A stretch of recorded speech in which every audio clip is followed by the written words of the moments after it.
Anita. Und ich bin Laura. Willkommen zu einer neuen Episode vom Skorpion und Jungfrau Podcast. Heute reden wir über das Buch «Come As You Are» von der Dr. Emily Nagoski. Laura, weil du das Buch ausgewählt hast, übergebe ich dir auch gerade das Wort. Der Untertitel von unserem Buch, das wir heute besprechen, ist «The Surprising New Science That Will Transform Your Sex Life». Das ist ja eine ziemlich gewagte Versprechung und wir jetzt einmal eruieren, ob sie das auch halten mit ihren Inhalt. Zuerst noch schnell ein bisschen zur Person. Dr. Emily Nagoski lebt in Massachusetts.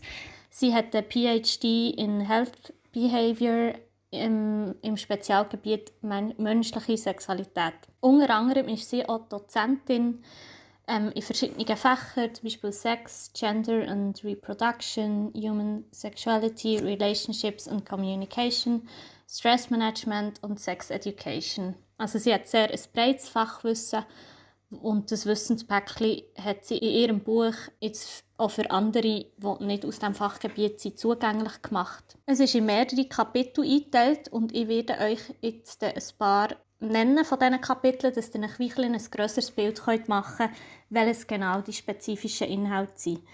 Da das Buch auf Englisch ist, werden wir halt viele Begriffe auch auf Englisch verwenden. Wir probieren die so gut wie möglich im Deutschen zu umschreiben, aber bitte euch da um Verständnis, wenn das nicht immer ganz akkurat ist. Was auch noch muss gesagt sein, ist, wenn sie in ihrem Buch von Frauen und Männern redet, sind es Cis-Männer und Cis-Frauen, weil sprich Menschen, die in Körpern geboren werden, die bei Geburt im binären Geschlechtersystem zugeteilt werden können. Leider gibt es immer noch zu wenig Forschung zur Sexualität von anderen Geschlechtsidentitäten, wie trans- oder non-binär. Sie sagt, dass Leute von jeglichem Geschlecht eigentlich von der Basic-Erkenntnis profitieren können, aber dass es unbedingt auch notwendig ist, dass eben Forschung betrieben wird, wo dann auch vermehrt der Fokus auf spezifische Themen von diesen Menschen gelegt wird. Einfach, dass wir das hier auch noch erwähnt haben. Ihr Buch startet eigentlich mit der Anatomie der Geschlechtsteile. Einfach, dass man das mal auch noch gehört hat. Also das ist sicher etwas, was alle von uns irgendwann mal im Aufklärungsunterricht hatten. Aber für mich war es wirklich sehr spannend, das wie nochmal zu sehen und auch in anderer Sprache. Und was auch noch dazu ist genommen, im Gegensatz zum Beispiel, wie jetzt das irgendwie ich im Aufklärungsunterricht gelernt habe, dass wirklich auch Geschlechtsmerkmale von intersexuellen Menschen auch behandelt wurden. Also das ist schon mal sehr vorbildlich. Weiter schreibt sie auch viel über einen sexuellen Kontext, also zum Beispiel im emotionalen Kontext, sprich sie schreibt viel über Stresslevel, Entspannung, Traumata, Bindungsstil, aber auch über einen kulturellen Kontext, wo wir dann später noch ein bisschen mehr werden hören, ist viel geschrieben. Weiter redet sie über Spontaneous and Responsive Desire, also es gibt Menschen, die eher Sex initiieren und Leute, die vielleicht sich begeistern, wenn eben Partnerin initiiert. Und im letzten Teil, der eigentlich auch mein liebster ist von diesem Buch, schon nur der Titel ist super, der heisst «Ecstasy for Everybody». Und da geht es wirklich auch um Orgasmen und es wird auch so ein bisschen zusammengefasst, eben, was sind jetzt wirklich so die wissenschaftlichen Erkenntnisse zu sexpositivem Kontext, die dann zu schönen, gesungenen sexuellen Erlebnissen führen. Dann würde ich sagen, bevor wir in den Inhalt gehen, bin ich sehr gespannt, Anita, wie viele Sterne du diesem Buch gibst. Also ich sage vielleicht ein paar positive und negative Sachen und dann wie viele Sterne es ist, wie viele Sterne es ich gebe. Wobei sie, glaube ich, auch irgendwo mal geschrieben hat, ja, man kann sich einfach gut aus dem Buch raussuchen und es macht ihr eigentlich auch nichts aus, wenn jemand was nicht gut findet, weil dann nimmst du einfach das, was dir hilft und es macht schon Sinn. Ich glaube, das macht für jedes Buch auch Sinn. Aber ich erwähne jetzt dann gleich noch negative Sachen, aber das Positive zuerst mal. Aber wie du gesagt hast, obwohl das Buch auf Sexualität von Cis-Menschen eigentlich sich darauf fokussiert, weil die Wissenschaft halt einfach dort eigentlich praktisch nur dort forscht. Ich finde es gut, dass sie das überhaupt erwähnt hat. Ich finde es gut, dass sie eben auch etwas über intersexuelle Menschen geschrieben hat. Also es ist eigentlich mit dem, was sie kann, oder hat sie gleich irgendwie noch etwas probiert dazu zu machen. Ich finde es gut, dass es nach jedem Kapitel so eine Zusammenfassung gibt. Das «Too long didn't read» oder so die Abkürzungen für die Leute, die es halt überspringen wollen. Sie braucht auch sehr viele Metaphern für wissenschaftliche Erklärungen. Es gibt sehr viele verschiedene Kapitel und auch wichtige Kapitel. Und es gibt auch Übungen dazu. Kurz einfach... Hast du sie gemacht? Nein, ich kann das halt einfach nicht. Also weißt, ich bin halt nicht in dieser Position, sagen wir es mal so, dass ich so Sachen ausprobieren kann. Aber sie sagt ja, dort wegen, man sollte als Person mit einer Vagina sollte man die anschauen. Und sie sagt ja, wenn ihr keinen Spiegel habt, könnt ihr auch die Handykamera benutzen, aber macht das bitte nicht.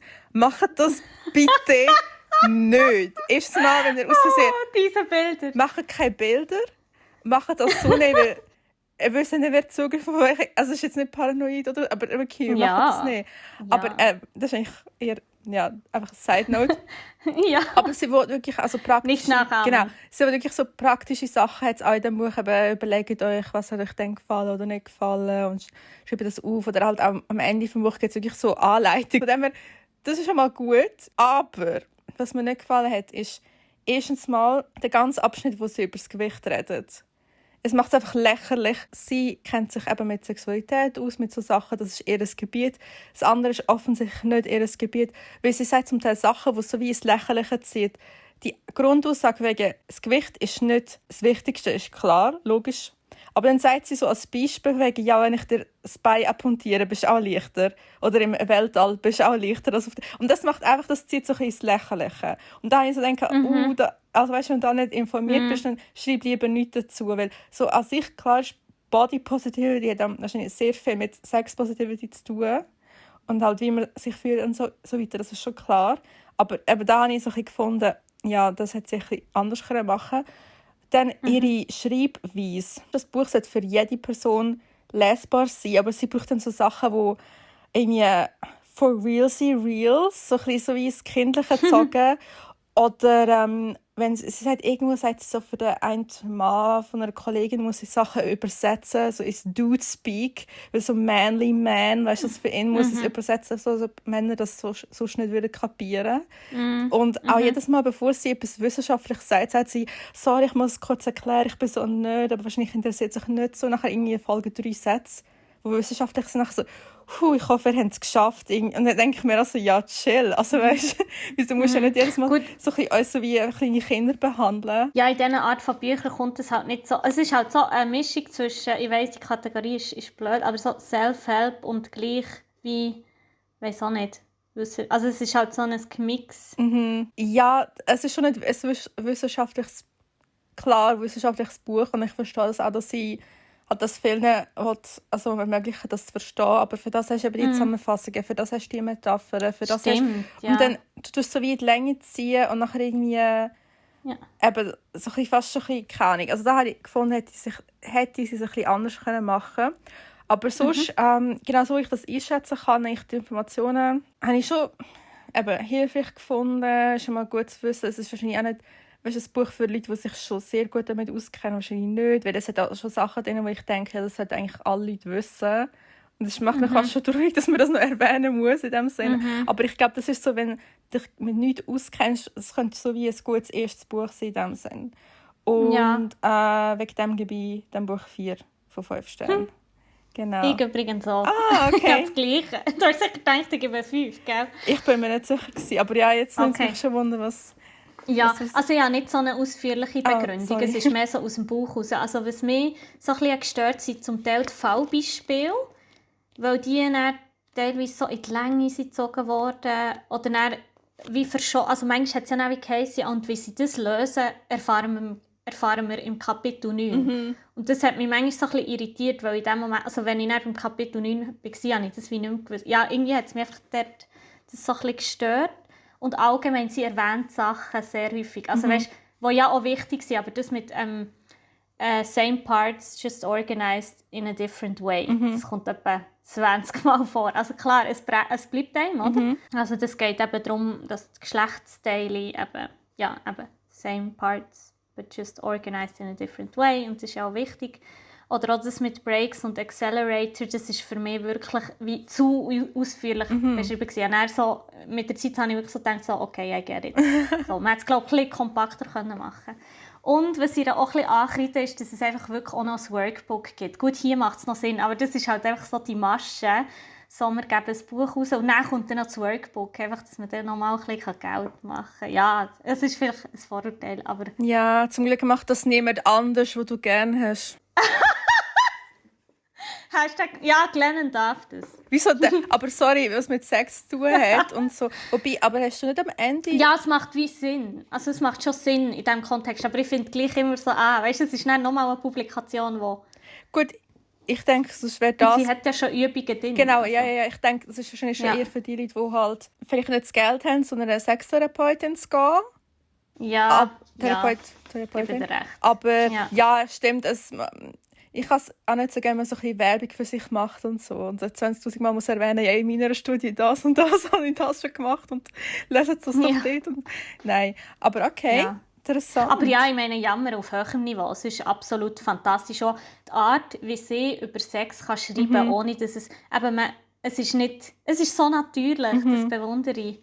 Das ist Wahnsinn. Eben, es ist nichts von Scham dahinter oder nichts von... Eben, was sie auch immer wieder erwähnt, ist eben, dass viele Sachen, sobald eben Konsens und weder physischer noch psychischer Schmerz involviert sind die meisten Sachen einfach normal. Und das ist ja auch das grösste Problem von vielen, dass sie das Gefühl haben, ich bin so und so, das ist sicher nicht normal. Ich muss etwas dagegen machen, dabei sind viele Aspekte. Also das habe ich wie auch lernen. Und ich würde jetzt behaupten, ich weiss ja schon einiges, aber das war gut gewesen, das wie so zu lesen, ja. Genau. Hast du so Übungen gemacht? Nein, ich habe es nicht gemacht, ehrlich gesagt. Ich war ein bisschen zu faul. Ja. Also der Test mit den Breaks und Accelerator? Mal, aber das habe ich eigentlich schon gewusst, was dort rauskommt. Hast du das auch gemacht? Okay. Aber es hat schon ein bisschen praktische Sachen in dem Buch, das ist so. Ja. Cool. Ja, dann starten wir das Vorspiel. Du darfst gleich anfangen. Mein erstes Zitat ist: Women in unstable relationships may use sex as an attachment behavior to build or repair the attachment. Und dann ein bisschen weiter unten steht dann noch: This is the dark side of pairing stress and attachment. The I am lost feeling, which motivates us to stabilize our connection with our attachment object. I'm home. Therapist and author Sue Johnson calls this solace sex that's motivated by your desire to prove that you're loved. Grundsätzlich, was ich dort bei diesem Abschnitt gut gefunden oder interessant gefunden habe, ist, dass eben, wie sie sagt, viele Frauen in Beziehungen, die entweder noch nicht stabil sind oder wo irgendein Problem auftaucht ist, also wo sie destabilisiert hat, dass dann viele probieren, mit Sex die Probleme zu lösen oder halt das Attachment, also die Verbundenheitsgefühl mit dem zu erreichen. Und das habe ich sehr interessant gefunden, weil das ist jetzt nicht wissenschaftlich fundiert, was ich jetzt gerade sage, aber ich habe einfach das Gefühl, das ist mit so Dating-Apps und so weiter. Und du, mein Lieblingsthema. Wenn du heutzutage, es geht einfach so schnell, es gibt einfach so viele Leute online, es gibt immer jemanden wahrscheinlich, der besser ist als du, der attraktiver ist als du, was auch immer. Und es ist so wie in einem Supermarkt laufst. Es gibt so viele Optionen, dass du wie dann vielleicht eben gestresst bist, wie sie das nachher verbinden mit Stress, und das Gefühl hast, ja, du musst so schnell wie möglich irgendwie ein Verbundenheitsgefühl da auslösen, weil sonst, next, oder sucht sich die Person jemand anders oder jemand Neues. Das ist jetzt meine Auffassung. Und das kann ich mir sehr gut vorstellen, dass es dann eben dazu führt, dass man das wie verwechselt. Irgendwie auch, willst du das jetzt wirklich? Oder machst du das jetzt nur, damit du das Verbundenheitsgefühl auslöst oder verstärkst? Das finde ich einfach eine sehr interessante Frage. Ich sage jetzt nicht, wartet all bis zur Ehe oder so. aber eigentlich? Nein, es wäre auch nicht eine schlechte Idee so. Aber der Podcast ist gesponsert von der Kirche. Nein, aber aber ich sehe den Punkt. Weißt du, was ich meine? Also für was brauchst du es eigentlich? Klar können wir jetzt argumentieren, es ist sonst nicht eine schlechte Idee, aber es hat irgendwie nicht so interessant gefunden. Ich weiß nicht, wie du es siehst. Ich würde es slightly different interpretieren. Und zwar geht es ja dort auch viel darum, dass so unsichere Beziehungen, also klassisches Beispiel, jemand hat Bindungsangst, das heisst, die Person ist immer, kommt näher, dann geht sie weg, kommt näher, geht weg. Und das tut natürlich sehr viel Unsicherheit erzeugen und Sex ist dann eine sehr gute Art, eben die Nähe wo man bei dieser Person eben nicht stabil hat, weil wegen dem Bindungsstil, erzeugt es sehr fest und der Sex kann durch das sehr intensiv werden. Aber eigentlich ist er so intensiv, weil er etwas kompensieren muss. Oder das ist einfach so ein bisschen, ja. Oder es gibt zudem auch ein Zitat im Buch, das noch passt. When we feel distressed, our attachment object is our safe haven, even or perhaps especially if our attachment object is the source of distress. Und ich meine, das ist toxisch, oder? Krass. Kannst du dich kurz auf Deutsch zusammenfassen für die Leute, die nicht so gut Ja, Englisch können? sicher. Also, genau. Also, wenn wir uns nicht wohl fühlen, irgendwie Ängste haben, es muss gar nicht mal im Zusammenhang sein mit der Beziehung, sondern irgendwie im Alltag, Stress, was auch immer, dann ist natürlich die Person, wo wir die engste Bindung haben, unser, wie sagt man, Safe Haven, unser Zufluchtsort. Und jetzt kommt eben das Perfide, sogar dann, wenn die Person eigentlich die Quelle ist von diesem Unglück. Und das ist so perfid. Also das ist wirklich eine Gratwanderung, weil an einem anderen Ort steht dann auch, wir sollten uns in einer Beziehung just safe enough, also genau so sicher fühlen, dass der Sex immer noch spannend ist, dass wir den wollen, aber dass es wie wirklich der Rahmen ist von einer gesunden, stabilen Beziehung, wo er dann eben in einem sexpositiven Kontext kann stattfinden kann. Genau. Und ich meine, das ist so heikel, vor allem wenn du selber vielleicht noch Muster hast, die nicht gesund sind oder eben sonst gerade viel läuft im Leben. Das ist echt, dass man da mal in so etwas reinrutscht, ist eben gar nicht mal so selten in so einer Beziehungsdynamik. Also würdest du jetzt sagen, es ist im Zweifelsfall besser, keinen Sex zu haben? Es ist nie gut, keinen Sex zu haben. Ja, aber wenn es nicht in einer stabilen Situation aus passiert, weil dann macht es ja wie noch schlimmer, oder nicht? Ja, aber ich denke, es ist wichtig, eine stabile Situation zu definieren. Eine stabile Situation ist für mich nicht, wir sind in einer monogamen Beziehung, sondern es kann auch sein mit jemandem, wo man vielleicht... Das meine ich ja nicht. Okay, warte, ich wollte einfach sagen, es hängt nicht vom Beziehungskonstrukt ab. Aber ja, natürlich, wenn man das merkt bei sich, dann sollte man schon genau anschauen, weil dann ist es ein Muster und man geratet viel mehr an Leute, die einem nicht gut tun. Ja. Und, also eben, secure attachers have the healthiest, most pleasurable sex life. Macht Sinn, oder? Eben, dass sicher gebundene Menschen das gesündeste und lustvollste Sexleben haben. Und das macht natürlich sehr Sinn, weil sie in diesem Moment mit ihrem Partner, Partnerin eine Umgebung schaffen können, wo natürlich sehr viel Vertrauen kultiviert wird, wo man ausprobieren kann, wo man einander vertraut. Und ja, das ist eigentlich eine logische Erkenntnis, aber wie auch wichtig, hat man das, also habe ich das nachlesen, weil man viel vielleicht auch das Gefühl hat, so Bindungsstil und Sexualverhalten haben gar nicht so viel miteinander zu tun, oder ist irgendwie getrennt, aber es hat eben sehr viel miteinander zu tun, weil diesen Grad an Intimität hast du selten in anderen Aktivitäten mit dem Partner. Das ist so, es braucht einfach extrem viel Vertrauen. Ja, was auch ein grosses Thema ist im Buch, sind so externe Faktoren, wo eben der Kontext, wo Sex kann stattfinden, negativ beeinflussen. Also sie redet da von Cultural Scripts. Da lese ich eine Stelle aus dem Buch vorlesen. Over the last few decades, research has followed how sexual scripts have changed in Western culture. Recent cultural scenario scripts may include men's sexuality is simple and women's sexuality is complex, or women don't have as strong a sex drive as men, or orgasm is central to a positive sexual encounter. Mit anderen Worten, halt einfach so die Stereotypen, die man mitbekommen hat, eben sei das, und das ist jetzt das Nächste, sei es irgendwie aus den Medien oder so gewisse, veraltete moralische Vorstellungen. Auch all die medizinischen Sachen, die natürlich mit dem Sexualverhalten im Zusammenhang sind. Und das erwähnt sie auch noch viel, eben die 3 Messages, die man im Verlauf von einer sexuellen Entwicklung eben von der Gesellschaft mitbekommt. Ich probiere euch zu diesen 3 auch noch kurz etwas vorzulesen, weil es echt noch wichtig ist, dass man so ein bisschen Details hat. Ich finde, sie hat sehr überspitzt formuliert im Buch. Also ich denke auch, eben heutzutage mit der Sex-Positive-Bewegung ist das viel anders, aber ja, einfach mal so ein bisschen zum Untermalen, was das für Aussagen sind, wo man vielleicht auch als junger Mensch gerade konfrontiert wird und sich dort seine sexuelle Identität muss finden.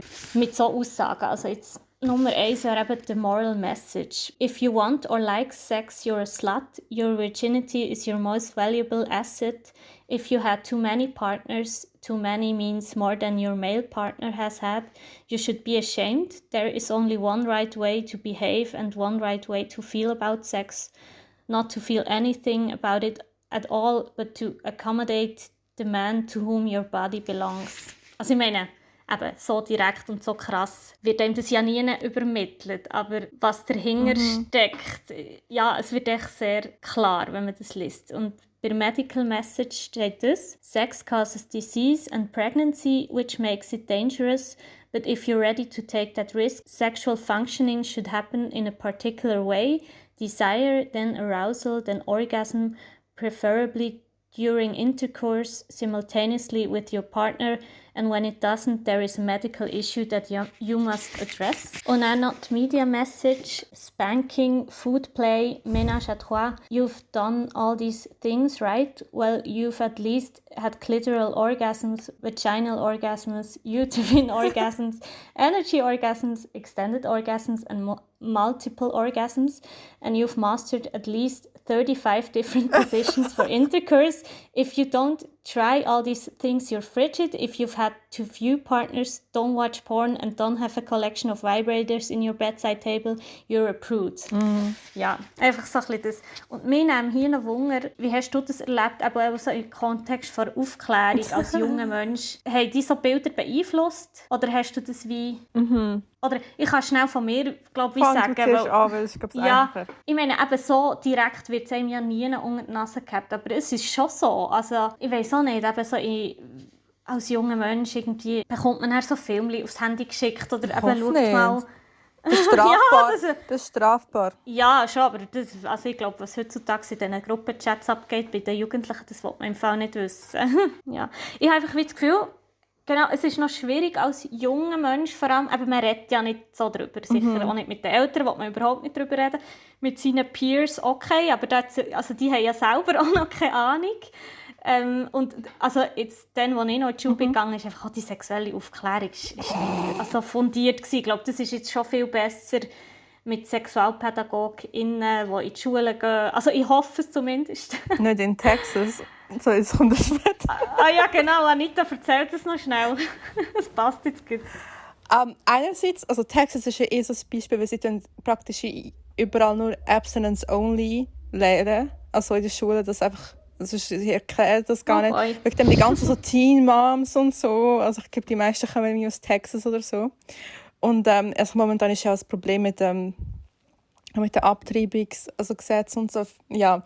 Aber eben heute, was ich auf Twitter gesehen habe, ist wieder mal so, okay. Das anscheinend eigentlich gibt es ein Gesetz gegen Obszönitäten und das hat eigentlich so gesagt, dass du gar kein Sexspielzeug dürftest verkaufen. Und eigentlich gibt es das auch noch immer. Also 2008 haben sie einfach so gesagt, ja, faktisch braucht man das irgendwie nicht mehr. Aber es ist auch schon vorgekommen, dass Leute verhaftet worden sind. Irgendwie so Undercover-Polizisten, weißt du, die da verhaftet, weil sie Vibrator verkauft. Also haben sie keine anderen Probleme. Also, weißt, und schlussendlich bist du so wie verdächtig, wenn du irgendwie mehr als 5 Sexspielzeuge hast. Weil dann könnte ja sein, dass du verkaufen. Und ich so... Nein, aber das sagt einfach schon, eben, wie Leute über Sexualität denken. Und, ja, genau. Das ist ja gar nicht von Sex-Positivity. Ich meine, mir ist ja klar, dass in gewissen Ländern das wirklich verboten ist. So Sachen, wenn sich am Flughafen verwünscht, dass das importiert, vergiss das. Das kommt nicht gut. Ja. Jungfrau, bitte melden Sie sich am Check-in-Schalter. Genau.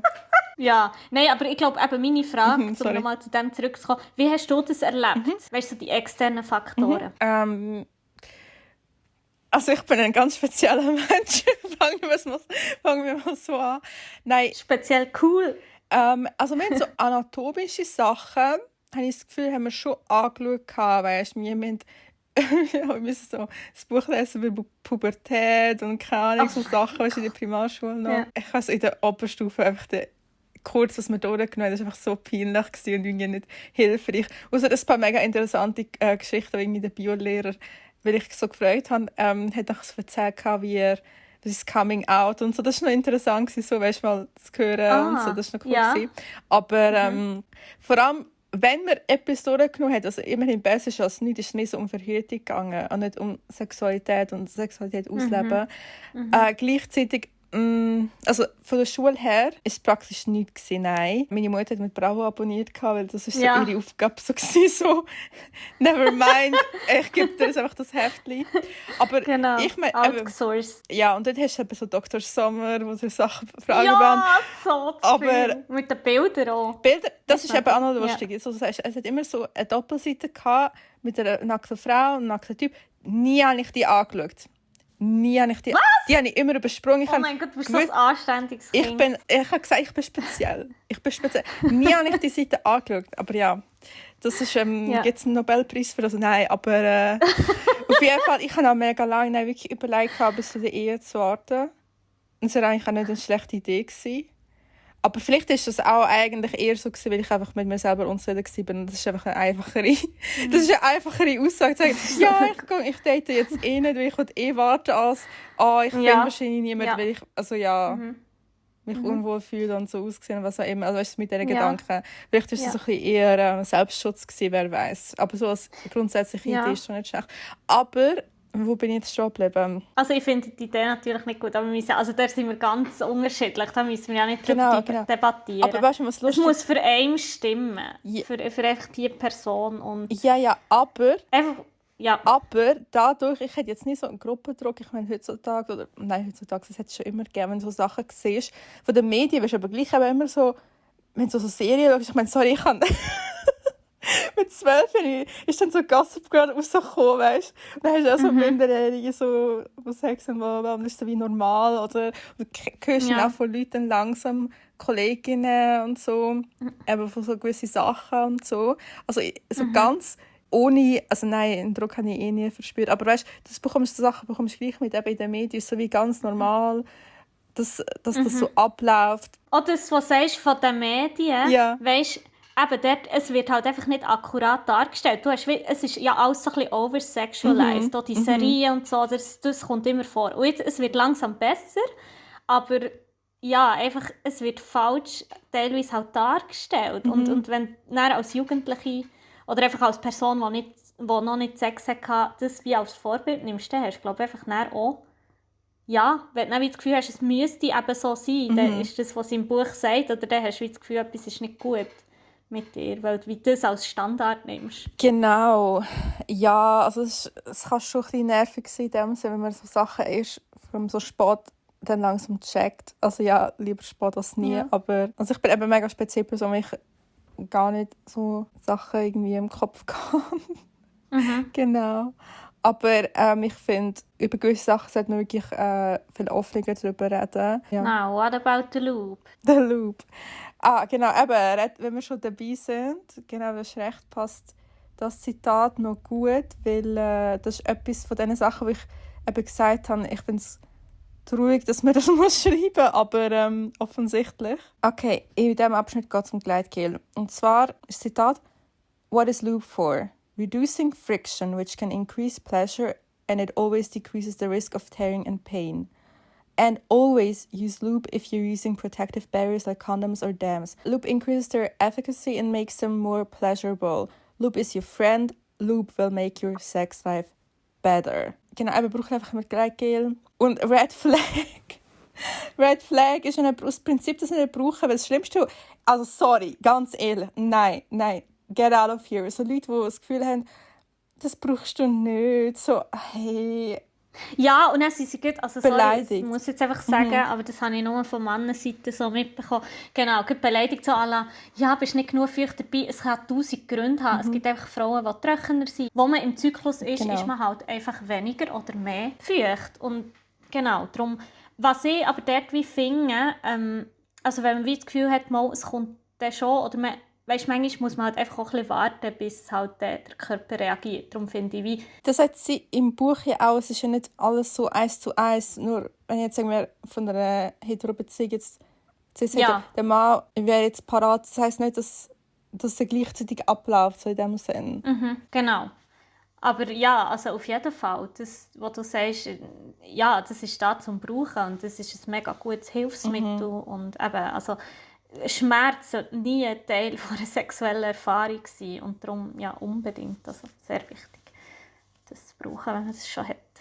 Und das auch zu normalisieren, eben nicht wie das Gefühl gehabt, ja, der braucht halt das, wenn es nicht geht, sondern wie, hey, baue es einfach ein und es gibt ja auch verschiedene Geschmäcker, es gibt auch, man muss auch schauen, gewisse Frauen sind ja auch allergisch gegen teilweise Inhaltsstoffe.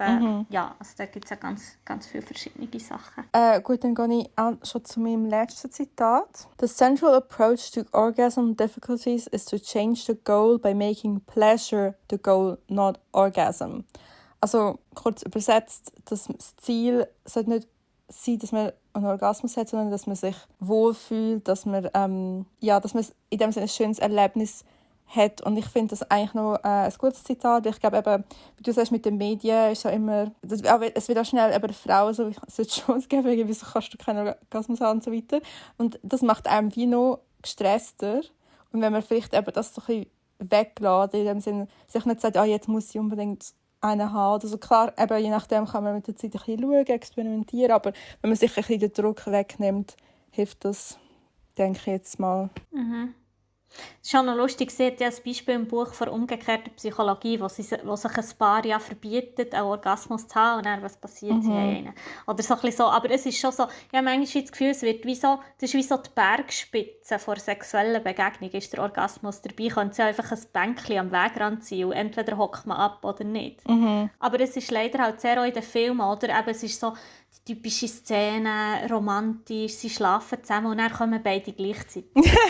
Und das ist auch wieder so etwas, wo man das Gefühl hat, so muss, das ist der perfekte Sex. Und nein, einfach nicht. Und natürlich ist es so wichtig, wenn man merkt, hey, ich habe noch nie einen gehabt, oder es funktioniert nicht, dass man dann mal ein bisschen recherchieren. Okay, was könnte mir denn helfen? Das kann ich mit meiner Partnerin irgendwie anders machen. Also dort bin ich auch voll. Also das finde ich sehr einen guten Satz, der ihm ein bisschen Druck nehmen kann. Auf jeden Fall. Ja, dann kommen wir jetzt noch so ein bisschen zu den Haupterkenntnissen, die man aus diesem Buch auch nehmen kann, wo man eigentlich auch darauf belangt. Also ich bin einmal so gewesen, als ich immer weiter gelesen habe, und ich dachte, okay, aber was braucht es denn wirklich für einen sexpositiven Kontext mit guten Erlebnissen? Und zwar lese ich euch da ein paar vorlesen, also stichwortartig und zwei dann noch ein bisschen ausführlicher. Sie führt da wie 8 Hauptkomponenten auf für eben schöne sexuelle Erlebnisse, wo also Leute sind interviewt wurden, die eben angegeben haben, dass sie ein schönes Sexleben haben. Being present, focused and embodied.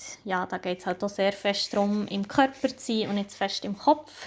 Dann extraordinary communication, heightened empathy. Das hat ja mit dem Sex an sich nichts zu tun, sondern da geht es auch darum, wie ist die Beziehung zwischen diesen Menschen sonst konstruiert, dass das eben möglich ist.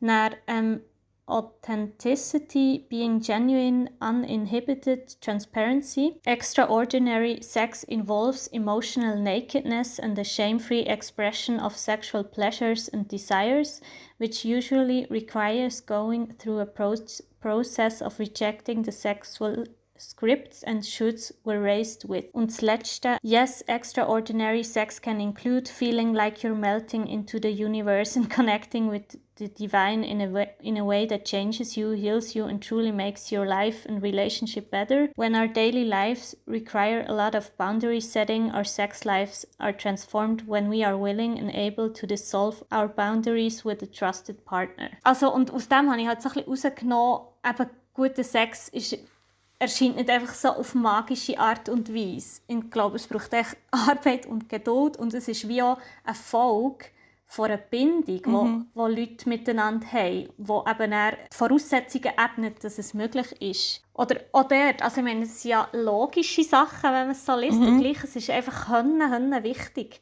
Weil zum Teil hat man wie auch das Gefühl, so, der funktioniert, also der passen wir auch nicht zusammen. Oder der funktioniert es halt auch einfach nicht. Aber ich glaube, wie eben mit Kommunikation kann man mega viel machen. Oder vielleicht muss man manchmal schon wie suchen, okay, was stimmt denn vielleicht sonst nicht? Ich meine, im Sex, wo du so intim und so, ja, wirklich halt nackter geht nicht mehr voreinander bist, dann kommt halt alles an die Oberfläche, was vielleicht eine Beziehung auch sonst belastet. Und wir haben jetzt noch 2 so Schlussfragen vorbereitet. Und deine stelle ich dir gerne. Was ist für dich ein schönes sexuelles und ein nicht so schönes sexuelles Erlebnis, wenn du das müsstest kategorisieren? Ich fange mit dem Guten an. Satisfyer Pro 2.0. Okay, say no more. Okay, sorry, ich kann das bringen. Es ist nicht so, wenn man auch Loops brauchen sollte man auch Toys brauchen. Ja. Unbedingt. Ich sage nur, nein, weißt du, so habe ich das jetzt gewählt. Weil ich nur gesagt habe für die Leute, die vielleicht zuhören und nicht mit anderen Menschen intim sein oder so. Ja, ich brauche keine anderen Menschen. Okay, das ist ein bisschen hart, aber nein, wirklich, ihr könnt auch mit euch selber Spass haben. Also, unbedingt. Und auch wenn man in einer Beziehung ist oder sonst SexualpartnerInnen hat, unbedingt Solo-Sex weiter praktizieren. Genau, eben, das ist ein gutes Gerät. Not sponsored. Nein, aber... Aber ihr könnt uns gerne eins schicken. Noch mehr also schicken, die Person, die es noch nicht hat. Was soll ich sagen? Nein, grundsätzlich, ich glaube, es fasst eigentlich ziemlich gut zusammen, dass was du vorher gesagt hast, eben, wie die Beziehung zu der anderen Person ist und so und dass man einfach kommunizieren kann und so. Grundsätzlich ist es sicher wichtig, um ein gutes Erlebnis zu haben, so rein theoretisch. Negativ wiederum ist, ich glaube, wenn man nicht auf die Person kann eingeht. Auch wie ich gesagt habe, zum Beispiel das mit dem Gleitgehen, so das Gefühl, ja, das brauchst du nicht, ich weiss schon besser. Er kennt deinen Körper besser als du. Very suspicious. Ja, oder eben der Klassiker, wenn du sagst, eben, du hast Schmerzen, so ja, vielleicht geht es weg. Oder eben, ich nehme Schmerzmittel, genau so Sachen sind einfach absolut ein No-Go. Und eben genau, wenn man einfach Gefühl nicht, wenn man einfach merkt, dass die andere Person ja einfach egozentrisch, charakterlos ist und eigentlich nur auf seine Bedürfnisse aus ist. Das ist einfach ein negatives Erlebnis. Und die Frage an dich, um zu schliessen, vielleicht mit dem Thema, ist, was ist Sex für dich, Laura? Eine Person hat mir mal gesagt, an diesem Sex ist nichts falsch. Und das finde ich einen sehr schönen Satz, weil ich finde, eben innerhalb von Konsens kann an Sex eben sehr wenig falsch sein, wenn die Bedürfnisse der Individuen berücksichtigt werden und wenn man gut miteinander kommuniziert. Und ich habe immer das Gefühl, Sex ist eigentlich auch eine Begegnung auf Augenhöhe mit Geben und Nehmen. Und es ist eigentlich ein mega Geschenk, das man sich gegenseitig gibt. Und das Ziel ist vor allem für mich persönlich, wirklich solche Begegnungen zu kultivieren, wo mein Geschenk, das ich in diesem Moment gebe, auch geschätzt wird. Und ich glaube, das braucht ein stabiles Selbstvertrauen, ein Vertrauen in den eigenen Körper und manchmal auch die nötige Portion Mut. Und das lohnt sich eben sehr, wenn es dann auch schön ist. Oh, sehr schön gesagt. Oh. Ja, yes, wir haben einen Sex-Podcast. Nein. Episode haben wir nochmal. Es gibt kein Spin-off-Podcast, wo wir nur über so Sachen reden. Nein, ist gut. Ja, cool, haben wir das Thema auch mal durchgenommen. That's what she said. Sorry. Und jetzt bin ich mega gespannt, was mich als nächstes erwartet. Bevor ich das erwähne, kurz für unsere vielen ZuhörerInnen. Es tut mir leid, wir machen eine etwas längere Pause jetzt. Wir melden uns im Frühjahr 2022 wieder. Wir müssen jetzt Tipps aus dem Buch umsetzen. Nein, sorry. Genau, ja, wir brauchen jetzt Zeit für euch.